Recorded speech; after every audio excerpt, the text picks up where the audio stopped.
রূপসী বাংলা টিভির মাধ্যমে দেশবাসীকে আসসালামু আলাইকুম, অন্যান্য ধর্মাবলম্বীদের নমস্কার, আদাব জানাচ্ছি। আপনি গুরুত্বপূর্ণ প্রশ্ন করেছেন, কেন আমি দক্ষিণ জেলা বিএনপির সাধারণ সম্পাদক প্রার্থী হয়েছি। ইতিমধ্যে আমি বেশ কয়েকটি সাক্ষাৎকারে সেই কথাগুলো বলে এসেছি, আজকেও তার ব্যতিক্রম হবে না।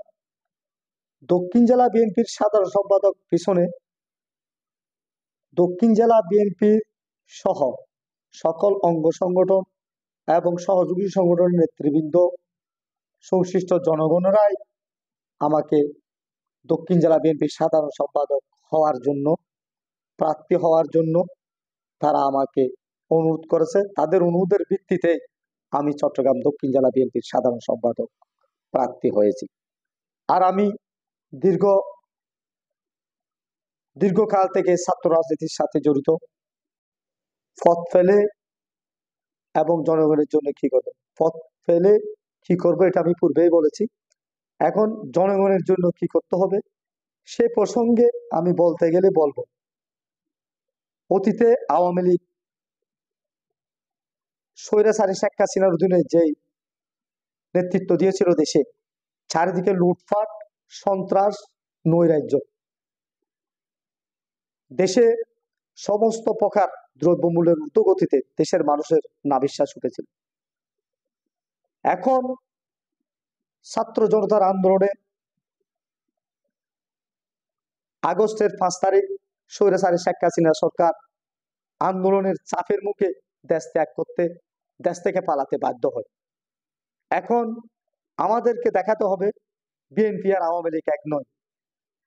আগামীতে বিএনপি সরকার যদি ক্ষমতায় আসে, এমন একটি সুন্দরভাবে দেশ পরিচালিত হবে, দেশের মানুষ এই সরকার আগে কেন আসেনি সেটা চিন্তা ভাবনা করতে শুরু করবে।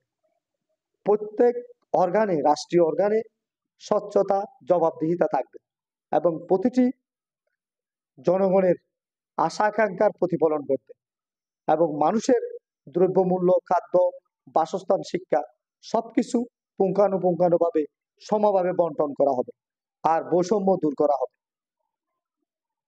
আর সুশাসন প্রতিষ্ঠিত হবে। কেউ খাবে, কেউ খাবে না, তা হতে দেওয়া হবে না। এখন বাংলাদেশের মানুষ সবাইকে নিয়ে ঐক্যবদ্ধভাবে দেশ পরিচালিত হবে, এটি আমি বিশ্বাস করি। এবং সেই জন্য আমি যদি দক্ষিণ জেলা বিএনপির সাধারণ সম্পাদক হই, আমি সেই হিসেবে দলকে পরিচালিত করব এবং দেশের জন্য কাজ করতে আমি অতীতেও চেষ্টা করেছি, এখনো করছি, ভবিষ্যতেও দেশের কল্যাণের জন্য কাজ চালিয়ে যাব। শুধু তাই নয়, গণমানুষের পক্ষে কল্যাণমূলক কাজ করাই হবে আমার প্রধান লক্ষ্য। এই প্রশ্নটা আমি অত্যন্ত গুরুত্ব সহকারে নিচ্ছি। আমি দক্ষিণ জেলা বিএনপির সাধারণ সম্পাদক আমি চাইলে তো হবে না। এখানে দক্ষিণ জেলা বিএনপির অঙ্গ সহযোগী সংগঠনের নেতৃবৃন্দ, নেতাকর্মী, শুভাকাঙ্ক্ষী জনগণ এবং আমার দলের সিনিয়র নেতৃবৃন্দ, জাতীয়তাবাদী দল, কেন্দ্রীয় হাইকমান্ডের দোয়া ও সহযোগিতা চাই। বাংলাদেশ জিন্দাবাদ। শহীদ প্রেসিডেন্ট জিয়াউর রহমান অমর হোক।